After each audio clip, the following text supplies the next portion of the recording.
What up, guys? Coach Jimmy here with Tech Talk. Today, I have Bam Bam, and I have a special guest with us today. It is Nate.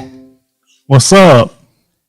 Yo, let me know if you guys can hear Nate and everything okay. This is the first time I've ever went live using Ninja VOD. So if you guys can hear Nate, good. Let us know. It says it's showing up here, so it is what it is. I want to play some music on this side. See if I can do that. You guys don't get to hear the music. Sorry. Anyway, how about the event this weekend? What'd you think of it, Nate? Man, it was something else, wasn't it? It was actually really fun because I had I did it a little different, and I don't know if people outside don't know, but y'all know that I had the little headset on where I could hear the commentators, and man, it made it fun. It was like I had it front row seat for the whole thing, you know. Dude, I held your camera for about 5 seconds because Taylor was messing with something on that. And I held your camera for about 5 seconds, and I was like, heck no, I'm putting this thing back in his hands. That thing is heavy, dude. Dude, I know it. How long did you carry that thing? The whole time except like a few minutes of intermission, so like 3.5 hours. Toting that thing 3.5 hours. My camera that Taylor had, dude, that thing's way lighter than yours. You need to switch off to that smaller camera, dude. That thing, yours is heavy. There's no way I would have been able to hold that thing for that whole time. And I got one, and I almost did, but it does so well that you hate to mess up what you got, but it is heavy. Yeah, I get that because we just updated all the cameras and stuff here on the stream, and like me and you stayed up late, like getting all that stuff ready for that event, getting all that stuff ready for while we were getting all that stuff ready for the what is it called? The South Georgia submissions. Yeah. While we was getting ready for that, we went ahead and updated all the podcast cameras and stuff. So look how clean Bam looks over there. They're all 1440p now, all of them. So it's nice. It looks a lot better on my end. I don't know about everybody else, but it looks a little clear, a little clean. Wade Aldridge said he's strong. He said strong with a C. He's strong. Man, you don't get to be this big by not being. What up, Wade? All right, so let's talk about them. The first match, it was Ricky Amerson and Travis Parks. Ricky was from America Top Team Valdosta, and Travis was from 10th Planet Perry. Do you remember anything specific about that match? Not specifically. I remember it had like a bunch of good exchanges. I was really excited to see that match, to see how kind of the coaching would go, and do, you know, Cam and those guys with the posters. That was something to see. But they both surprised me, dude. They scrapped, and I can't remember how it ended. Was it a draw? It was a draw. That match, that match was back and forth. Travis, the whole match was just back and forth, and I feel like with all of the 10th Planet Perry guys, if there was like a few more minutes, I feel like they would have come out on top because like every single one of the matches that they drawed, I think they only drawed 2 matches. Yeah. And they won the rest of them. Their guys was like moving in position for the kill right at the end. But Ricky, man, the way that Cam was coaching Ricky with his with the cards and the posters and stuff, man, that was very creative. And like them, I feel like they should have been given some leeway on moving around the edges of the mat.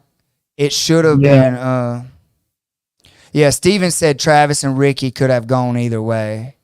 It could have. There was a lot of I guess you would call it exchanges. I know. I remember one was like an Americana that was really close from the. I think it might have been at the end. And there was very good movement by both guys. But I do believe like a little bit longer might would have told the difference on some of those Yeah. slow Well, guys. Christian was fixing to kill that armbar.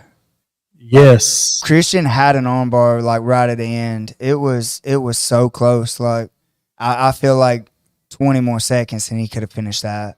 Oh, Steven just said it in the comments down here too. Christian was going to kill. Yeah. I Oh feel yeah. like that match. I feel like that match was really nice. Christian showed up and I feel like he was willing to die to like he showed up competitive ready. Yes, and a lot of a lot of those guys did, and it was kind of surprising because you see the white belt rank on some people, and you don't know what to expect because it could be anybody, but some they come to play, and it wasn't. I don't think there was any match that wasn't entertaining except maybe a couple, but most of them it was a scrap the entire time, even like the wrestling guys. But I mean, it was cool, man. Dude, the wrestlers, like I didn't know their names. Like it I it was hated sad that that too. it was sad that I didn't have like their names. It just said wrestling semis. It didn't say like who they were or Yeah. nothing. But dude, they were trying to get after it. The second match of the day, it was Wade Aldridge and Rhett Kohler, and Rhett won with an armbar. Do you remember anything specific about that match?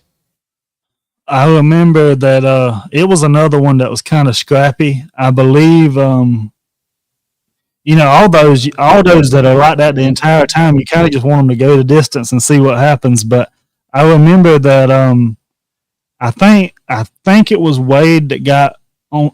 He got stuck on bottom or something. He was chasing like some bottom side Americanas, whatever you call that little.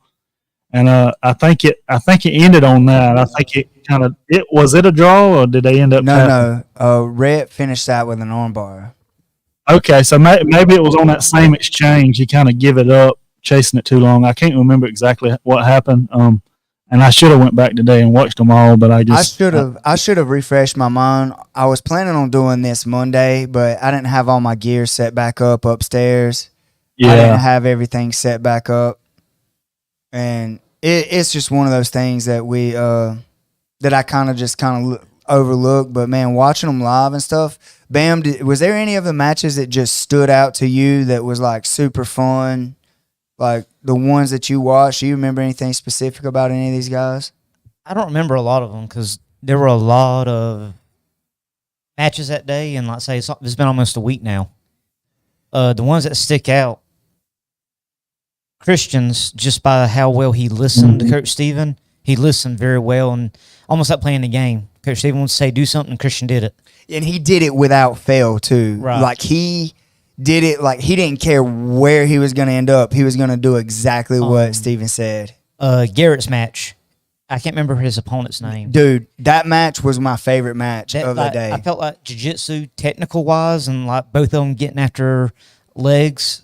Maybe I'm biased because I like a leg lock game, but just their exchanges going back and forth, like that was fun to watch. He was against Robin Jones from Higher Performance, and Garrett finished a heel hook. There was a little. Steven said Robin De Silva. Yeah, there was a little like back and forth, like where those guys was like just attacking each other's legs and like stuffing their toes and like escaping. It was just that was a good match. That one was like one of my favorites. And then y'all mentioned the wrestling. It was the second wrestling match of the day. That one stood out. Them two. I said we don't have their names, but I can tell you both of them had like a high school shirt on. One had a P on it, and the other one had like a BC. Their match. I have no idea any of those guys' name. All I remember was black shoes, blue shoes, and no shoes. no shoes.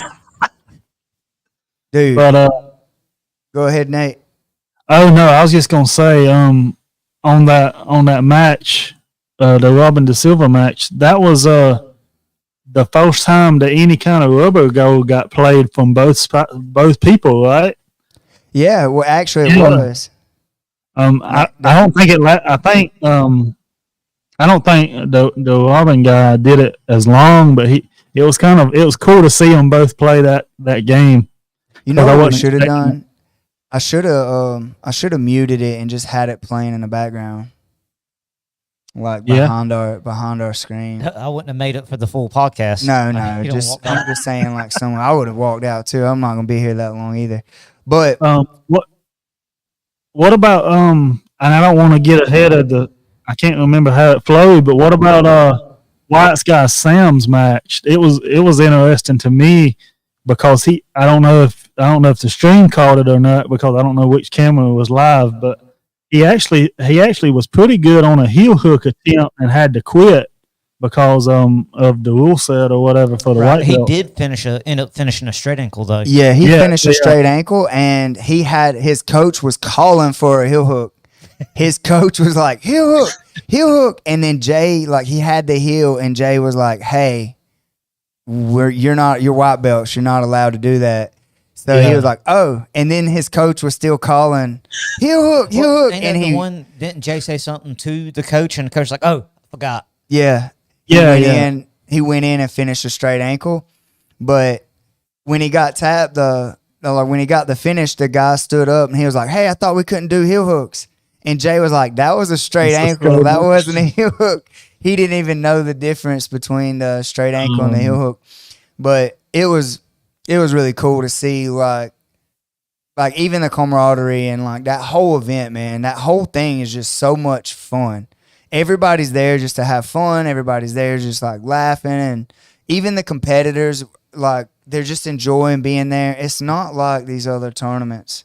I hadn't seen you switch. Do you still got a switch? Nah, I got it on me. But I mean, I don't own you.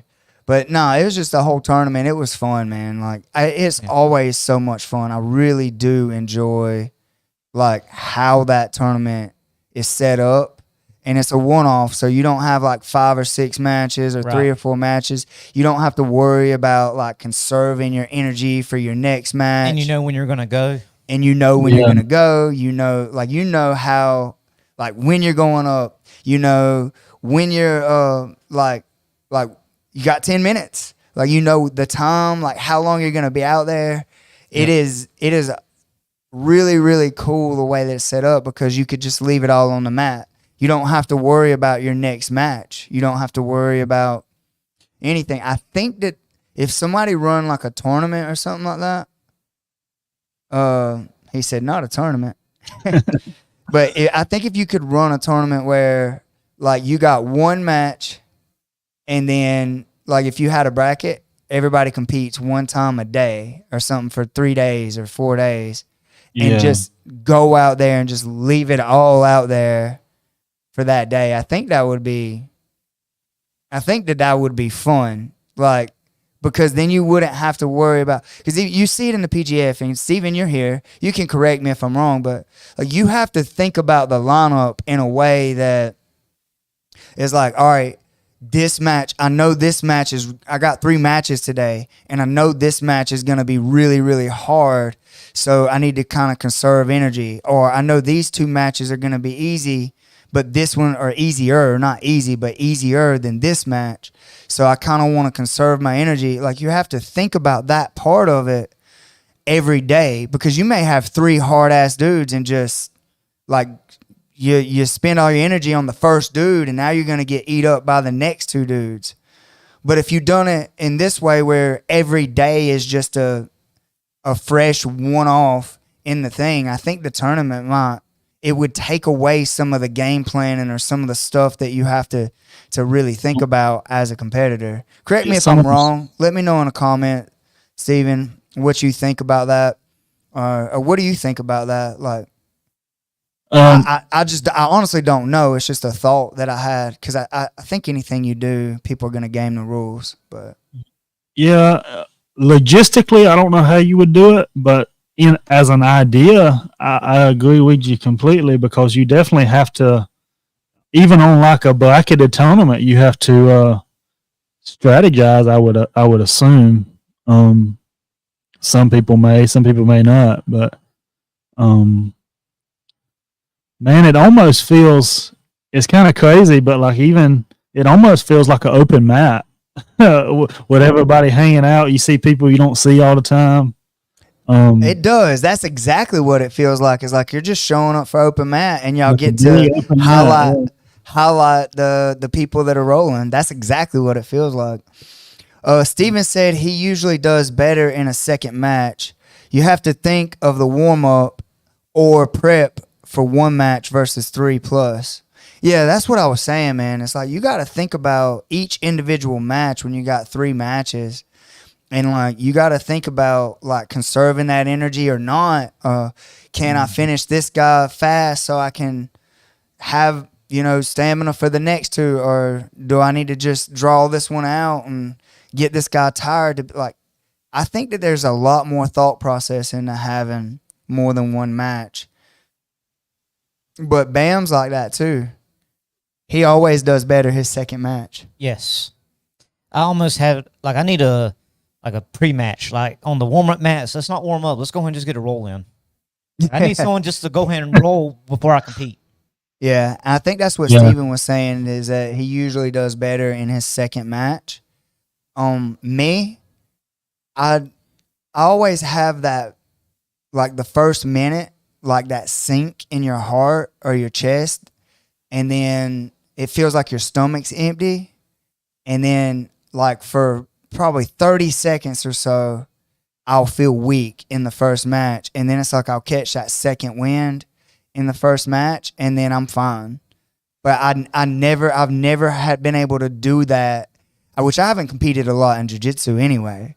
But when every single tournament that I did, and I had that first match, it's not an adrenaline dump because it's not like antsy or anything like that. It's just that empty pit feeling in your stomach where you seem hungry, and then it passes in about 30 seconds, and then I'm good the rest of the day. It doesn't matter how many matches I've had after that, but it's like if I was going to lose a match during that 30 seconds would be like prime time for me to get folded up or whatever, because it's like I'm having to adjust to that. Caleb Corson, he said, I'm Blue Shoes. Hi, I'm Caleb. What's up, Caleb? What's up, Caleb? Dude, I wish I would have known your name, man. But man, y'all dudes showed out. That was fun. Yeah, I think Blue Shoes is one of the ones I was talking about. I think he's the one that had the P, white shirt with the P on it. I may be wrong, but he's one of the ones, the wrestling match that stood out to me. Him and then the guy that had the black shirt with the BC on the shirt. Nice. And I don't know what color shoes his was. Nice. Steven said one match is more fun, but it's harder for him. So, yeah. Right. I get that. Not 100%. Well, going back to what you were saying, a multi-day event, I think there's a difference because like a tournament, you may only get that 1 or 2 matches depending if it's single or double elimination. There's not really a game plan for it. Like your next opponent is who your next opponent is. Whereas if it's like, you mentioned the PGF, it's more like a pool play where you're going to get all these matches regardless if you win or lose, and you know who your opponents are. Those you can game a little bit better and realize, like you were saying, like, okay, I can do this with this person. This one's going to be a hard one. In a tournament, you can't really do that. I mean, you don't know. It depends on who wins the match that you're going to be matched up against. I mean, you understand what I'm saying? Yeah, I know exactly what you're saying. And Caleb said he's 16, by the way. Okay. So that's even more mind-blowing. Like, that was awesome. I enjoyed it, dude. Yeah. I enjoyed the wrestling matches. It was really, really fun. It was exciting to watch you guys throw each other around. It's pretty awesome. And I agree with you. You can game, you can play, and you know you got to go against these guys regardless. Right. So, but yeah, I think that for me, knowing those things and everything, you can game plan for it, but you have to game plan for it, right? Right. Well, as a tournament, it will be more difficult. Like your next opponent's your next opponent, and that may be your last one if you don't pull it out. Like you can't really, you don't have as much time to game plan for it. I feel like. Right. Steven said, "What about a takedown tournament?" I think a takedown tournament would be. It would be great. But yeah, I think that would be very entertaining. Jimmy messed me up about 2 weeks ago. We have our comp night, and we mix it up. Sometimes we just get after it rolls. Sometimes we do situational stuff. Man, I've been used to like just sitting down and playing like a sit down guard like the past year, and then like last Tuesday, said, "All right, we're just gonna do takedowns." I'm like, asshole. Like, well, listen, I ain't pulling guard today, so homie, you gotta learn how to wrestle. You got to be able to take them down. Look, man, what you gonna do against that 9-time world champion that's you had me wrestling my first 3 years here. So like the past year, 2 years, I've been enjoying it. Like I'm just gonna sit here. But a takedown, I think the takedown tournament would have to be like a legit just takedown tournament, not points, not all that other stuff. Is like takedown, just pure out like you do in here on comp days. Like you just got to take down to a settle. Yeah, take down to a settle. The thing is where you get into that gray area, like you shoot and they sprawl like that turtle position. Now, like when are you going to call that takedown? Like make them cut the corner, cover the hip. Okay, now it's a takedown because you're not going to give it to them when they're just that north-south turtle position, right? Right. So you would have to agree on rules like that. Yeah, Steven said, "You're welcome, Bam." And first takedown wins. Yeah, dude, all of these matches was awesome. I want to kind of name 5 seconds on front headlock. Dude, that rule right there, I think it needs to be implemented because a lot of times people just come down to all fours and not worry about the front head. But I do believe that's a settle. I think I agree with you on that, Steven. 100%. I agree. I kind of wanted to just graze over this or talk about this real quick because I said I would, and then we're gonna kind of move on from that. And that kind of went out the window like the first 10 seconds. Yeah, kind of said I would, but I'm just gonna say it real quick. So Roger Quintella and Brandon Brown, they were a draw. J.D. Williams got an Americana against John Eisner. Sam Morris got the straight ankle against Trevor Miller. Christian Beasley versus Noah Mills. That was a draw. Richard Green got an Americana against Dominic Albritton. If I said your name wrong, dude, I did it again. I'm sorry. Robin Jones da Silva versus Garrett Touchon. Touchon got the heel hook. Garrett heel hooked him. That was a good match. That was a awesome one. Seth Bounds versus Thomas Fields. It was a draw. Yep. Dude, that match right there, I want to talk about that in a minute, but Roger Ketchum went against Isaiah Fetterman. Isaiah got a heel hook. That one was a good one. That was a good match. That was a fun match too. Yeah. Nathan Cruz versus Caleb Wall. That was a good match. Caleb called it and got the arm triangle. That one was fun, dude. That match was fun. I'll tell you why in a second. Kenji Griffin versus Mark Horn. It was a draw. Then we had Blake Mann versus Justin Maldonado. That was a draw. Yeah. Our boy Jay Shields pulled off a nice triangle. It says against Antonio Walker, but it was not. It was against John Porter because Antonio got into a car wreck or something and couldn't make it. Like wrecked at work or some crazy stuff. So anyway, Jay Shields went up against John Porter from Force MMA, and John hadn't trained in a month or so, and he just like, yeah, I'll do it. Yeah, shout out to John. Shout out to John for just being there, being game. Yes, that was awesome. Literally coming out the crowd and put on a great match. It was awesome. I think Jay got some good looks from that match. He did. Yeah. Man, Jay's special, dude. Wyatt Montgomery heel hooked Max Welsh. Dude, Max and Wyatt, I expected that to go exactly the way that it went, but I couldn't really talk about it. We game planned for that. And Steven said, Nate, you sound a little too close to the mic. Okay. All right, and this guy, I don't really know him well, but he did the dream lock against Josh Harper, whoever this Stephen Aiken guy is. Yeah. I'm just playing. But Coach Steven hit the dream lock. That's what I'm calling it anyway, because I have no idea. Dude, someone from our gym was watching it live, and he messaged me like 15 seconds after it, like, what was that? And I messaged back, the hell if I know. It looked like a modified Kimura. I'm not sure. Like, it was nice, though. He said all. That was it. But yeah, I'm going to call it a dream lock because he like stepped on his wrist so he could collect it. And then he grabbed the hand. I called you Ashton, Trey. I did not skip you, bro. It's Ashton. But Trey Potter, guys. If I skipped Trey, I'm sorry. But I said Ashton, I think. If I didn't, Ashton Potter, Trey Potter, they went after it. Trey, how'd you win, man? Let's see. How did Trey win? I think they're still looking at me.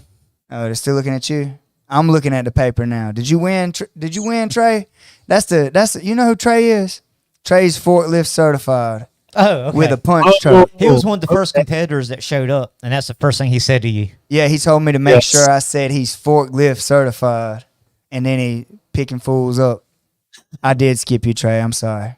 Trey was Ashton. It's Ashton Potter. Okay. But he's straight up like won that thing with a punch choke. He says it's in Ezekiel, but I'm pretty sure when you push in like this is a punch. When you come across the front like that, it's a Ezekiel. But if Trey's calling it Ezekiel, we'll call it Ezekiel. It doesn't matter. Anyway, Stephen Aiken he said, I'll die on this hill. That's great. But, dude, when Steven finished that the way he did, I just looked at the camera and they was like, what was that? And I was like, I have no idea. But he stepped on the wrist, grabbed and then collected the wrist, just drove the shoulder down and, like, pulled it back. Mm-hmm. And I was like, what? I asked him at the end of that, I said, what was that? He said, we're going to call that the dream lock. I've been trying to figure this thing out and pulling it off. I done pulled it off a couple of times. Right. It just reminded me of some type of like mix between modified Kimura and like straight arm lock or something. But it was a shoulder lock, right? Yeah, it was 100% a shoulder lock. Right. Some people were trying to say that it was like a wrist lock or like a thing on the elbow, and I was like, no. It was Taylor did an amazing job of getting the camera angle of that thing. She got a close up of that, and you could tell it was shoulder. Right. It was all shoulder. So, Steven, you were there. You're the one that did it. Let us know. Yeah, like from my point of view, I thought it was a straight shoulder lock. It was just something I ain't never seen before. I was actually expecting it on the other side from the way he was kind of going, but I knew he had it in a compromised position, but man, that was crazy. Yeah, I seen it. It was nice, man. Watching my coach compete and just watching him lead from the front the way that he does and stuff and everything, and then being there. It was fun for me, man. And then I got to actually commentate one of his matches and stuff. Yeah. Shout out to Brandon McCatherine for letting us live stream it on his channel. Shout out to all the competitors. You know, you guys, we wouldn't have a show without y'all. Steven said, I don't know for sure. It could have been shoulder this time. Usually they bend the arm, but he kept his straight. Okay. Yeah. That makes sense. It almost reminded me of like a hammer lock where you pull and then bend, but no, his arm was straight and it looked like you pulled it like you were trying to like push the shoulder down and like you're trying to start a lawnmower or something. But I don't know. It was awesome. It was a very cool way to finish a fellow black belt. That was very impressive. I was impressed. But that whole event was fun. Do you guys know when the next one is, Nate? Loosely like November-ish. So it's not set in stone yet. There's not a date or anything, but we're looking around November. November. Nice. So you guys be looking forward to November. Be looking out for that thing. We'll have 2 tournaments. Any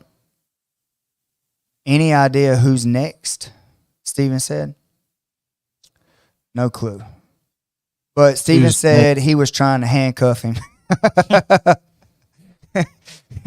But no, we're gonna have the Strange Matter Invitational. It's a quintet between basically what is it? 10th Planet Orange Park, Yes. and then Tech Center, and then the very next one is gonna be set up a lot like the way Jay does his for kids. Instead of running brackets, we're just gonna do a bunch of one-off weights, match people according to weight. I think it'll be easier to get kids in here that way.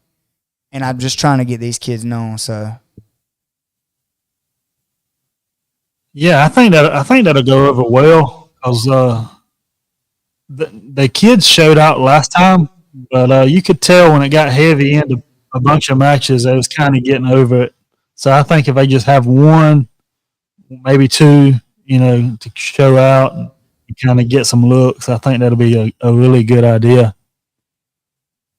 yeah, dude. And just a shout out to you too, dude. Dude, I like the way you set this thing up. Being able to have people call in and stuff. I had it set up like with like StreamYard and things like that. But I didn't really like the way that was done. Then we tried using like a Zoom through OBS so we could set up the podcasts that way. And this is the way, like I think that this looks really good and sharp. So anybody that has a camera, we can have them call in and run the podcast this way too. They don't have to actually visit. But I like you being in the room and visiting and just switching back and forth. It just feels so much better. And Brandon Brown just commented and he said it was a game. When you slap bump, he's ready to roll, brown belt or not. So Heck yeah. Yeah. You gotta give him props too. A lot of people wouldn't have took that if you call it a belt advantage or whatever you want to call it. But a lot of people come. Your mic just went out, but I think that 100%. I think that Brandon showed out considering he was going against somebody that's been competing and doing stuff like that. But props to him. He sat down. And he knew, he's like, man, I don't want to lose or draw just standing. I'm going to sit down. And he sat down. With a minute left, he sat down in the match. I was happy about that. The other guy started doing some work, and you could kind of see, his key locks, his big man game going down. Was Roger? Roger, you could see that he had those tools as a bigger guy, from there, once it got to the ground, you could see that he had those tools, but it didn't matter. I feel like just because Brandon sat down and it went to a draw, he should have got he should have got the nod on that one because they could have just continued to push each other back and forth until the end of the match, and it just been that way, Yeah, he chose to do jiu-jitsu right there at the end, sit down, and whatever happens. Whatever happens, it happens, right? Yeah, so I was supposed to have Jay on here tonight, but Jay said he was going on vacation, so we're gonna get him on here, and he'll have more information about the next one. Jay Edwards. Okay. Yeah, Jay Edwards. Yeah, we've talked about some stuff, but I don't know what's hammered out for sure yet. So I don't want to get too much in there, but I'm excited, man. I hope it keeps growing. I hope it keeps kind of blowing up, especially for this area because, man, it's so cool to go hang out with your friends and watch a good jiu-jitsu match. Like we said before, it's almost open mat type stuff, vibes or whatever you want to call it. I think it's because we all know each other so well. Mm-hmm. And I think that that's what it is we just all know each other so well. We've all cross-trained. We've been to every school except for a couple, several times. So I really do think that's why it's so fun. I don't know. I think a lot of it's from social media too, because I'll have people I've never met before, like, "You Bam? You Bam Bam?" Yeah, who are you? I'm sorry, like I've never seen you. I have no idea who this person Well, a is. lot of them it's because of you. Like they're like, you train with Jimmy, right? Under Jimmy, like yeah, that's it. Nice. That guy, that little guy. The little guy. The little guy. All I know is in those pictures, I look just as big as Jay and Nate. That's all I'm saying. Man, all you gotta do is like stand like 3 or 4 inches in front. Look, there you go. Listen to Bam giving away my secrets. Jimmy's like, I got to be in front of all the pictures. I got to look big. I said that. I was like, hey, y'all stand back here. I'm going to stand. Stand back. I'm at 2, not feet. If it was feet, I'd be a giant. Like 2-3 inches. That's all I need. No, man, it was fun. I had fun. I think that the better we get at producing the shows and like really setting up and just having everything easily move back and forth, it's just going to get better. And I had fun anyway. And what we got coming up, just so you know, if you're watching this podcast, we have open mat August 20th. It's our anniversary for how many years we've been open at the school. We've had this gym here for 8 years. You guys come celebrate with us. Come to open mat. It starts at 1 p.m. Y'all come train with us. Just have some fun. Like if you're Starts at what time? 1 p.m. Okay. But if you're a dick, don't come. But if you're a fun, cool, loving guy, show up and have some fun. And then we're doing a Strange Matter, so y'all be on the lookout for that. That'll be aired on the Coach Jimmy _Tect YouTube channel. The following weekend, right? That is the following weekend. It's the 27th. Okay. And then after that one, we're gonna plan one more to do the bunch of the one-offs. It'll probably be during October. But we'll have to, because I know we usually 2 or 3 times a year take the kids to one of the like local tournaments like New Breed or Naga or something. Yeah. And I think the next one we're doing is October or November, so we'll just have to check the dates. Nice. Yeah, I know that we're gonna do one around then because November 12th, I'm getting married. Which reminds me, Steven, if you're still in here, dude, go get your suit, bro. Like you're the only one. And it's in Perry. You live there. And I need your shoes to be charcoal. That way you match my shoes. Shoes are supposed to be black, bro. I agree. And I said these shoes weren't black. But I admit, like I'm a guy and sometimes like my color, like I get told I'm wrong. Like that's not the color. So I got the approval of 3 different women that said that's black. All right. I said they're not black. All right, wait. So he said that, and I was like, that's not black, that's charcoal gray. Then I put my black shoes next to his, and he goes, "Oh, that's charcoal gray." Like No, I knew it wasn't black. it's very clear when Yeah. my shoe was up next to it. Very clear. So that means Bam's got to buy some new shoes. No. He said, "I'm just gonna be up there with some Just charcoal they're gray." close enough. Close enough. It was $50 shoes. Was it, Yeah. dude? Mine was $29. I got mine from Amazon I bought mine from support local businesses somewhere on Main Street. over here in Eastman. Yeah. I wish I would have done that. I wiuld have. I want to. And you'd have charcoal gray too. Oh, but then we'd match. So you still can.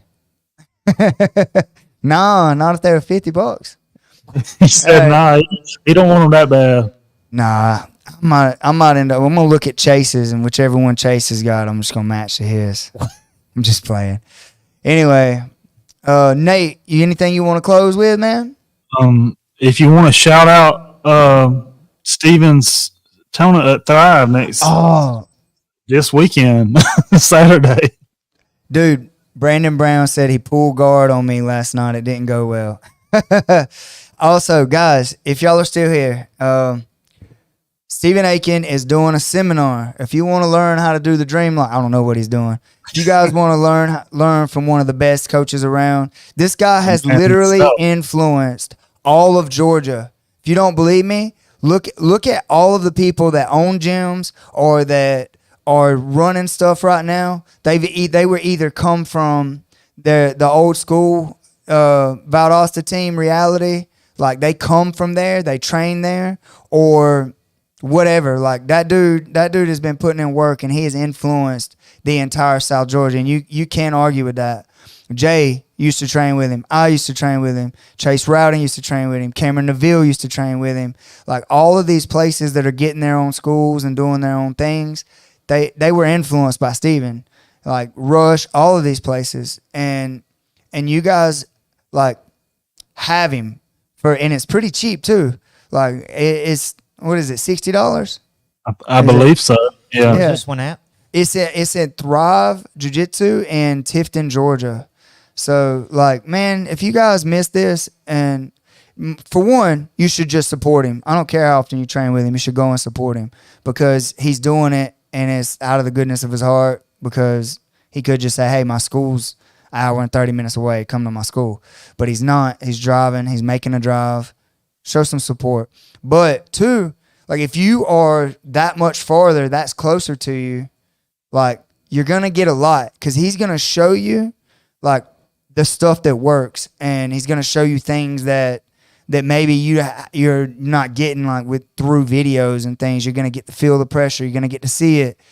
I'm telling you guys, it will change your jiu-jitsu life. I promise. I'm like, it's not me just talking crap. It will. And he's a big guy that moves like a 130-pound guy. He's influenced my game so much. And then because of that, I've influenced my guys. So go see him. Go check him out. That's the 30th at Thrive Jiu-Jitsu in Tifton, Georgia. That's Richard Chonekers. I don't know his last name. I just know Richard. Yeah. And I've told him, like, I've been to saying I want to go check Thrive out. This would be a great reason to go. Yeah, and is it this Saturday? Is it Sunday? Yeah. That's what Nate said. Is this Saturday? Yeah, I believe so. Saturday. Yeah. You should, man. Like, for real. Yeah, it would be. We need to go see Richard's school anyway. I haven't been, and I was supposed to go to the grand opening, and then some other things happened and stuff. But cross train, I have been planning to go, like, check it out, and I just haven't made it. You gonna go toe hold Richard? No, we're not gonna go that far. Brandon Brown said it's this Saturday, 11 to 1. 11 to 1. There you go. There you go. Man, look at Brandon coming in clutch. Coming in clutch. Yeah, with the times and everything. It's this Saturday, 11 to 1 at Thrive Jiu-Jitsu. Right. While you're closing it up, I'm about to go ahead and head out, Jim. Yeah, I'm getting off too, man. But thank you for being here. That's Bam, guys. Bam's going to jump out of here. I'll see you, Bam. Later. All right, so we shouted out Stevens. We want to shout out, what is it? Kaysen Visual Productions. My man, Kaysen Visual Productions. You guys, if you need some videos made and stuff, he ain't the cheapest, but he's probably the best. So yeah, anything. I do a lot of videos. People see me jiu-jitsu wise, but I do logos, anything you need, man. Even if you need like a consultation or something, want to get you up a podcast or something like that, we can make it happen. So whatever you need, let me know. If you don't need nothing, just let me know anyway. Hit me up. Always down to meet people. Nice. Also, Brandon said he got his tickets already. So there's that. That's awesome. Appreciate the support, Brandon. Guys, shout out to our sponsors of this show. We have Bearden Chiropractic Care in Eastman, Georgia. He is an athlete chiropractor. He understands what we do to our bodies. He understands the things that we're doing. He is legit when it comes to straightening you out. He's the only guy in town that can straighten a preacher out. Come check him out. He's legit. I'm telling you guys, almost all of our members here use him. And if you are from out of town or whatever, I'm sure he'll hook you up too. That's the show, Tech Talk. We're here at Tech Center. You guys come check us out. We're in Eastman, Georgia. We're always training. We train Monday through Friday, and then we do open mats randomly, sporadically, most every Saturday or Sunday. We probably have them join our group, Tech Talk in Eastman, Georgia, if you want to know when the open mats are. And thank you guys so much for tuning in and listening. Nate, it's always a pleasure, man. I think that we're going to try to add you in to where I can just switch to just chatting and have the screen big and then switch back to you and just have you as a big screen. Like, just switch use you as a switcher instead of having that next time. But anytime, man, you got your roadcaster, your mic sounds good, so we can just throw you in a show like you're sitting in a room. And always down. Yeah, dude, thank y'all so much for tuning in. And like I said, I was just wanting to do like a recap, talk about that stuff. Dude, the matches was amazing. There was so much stuff that I really, really liked, and I had a lot of fun. I'm looking forward to watching you guys go and compete next time with one another. You guys have an amazing night. Peace. Peace.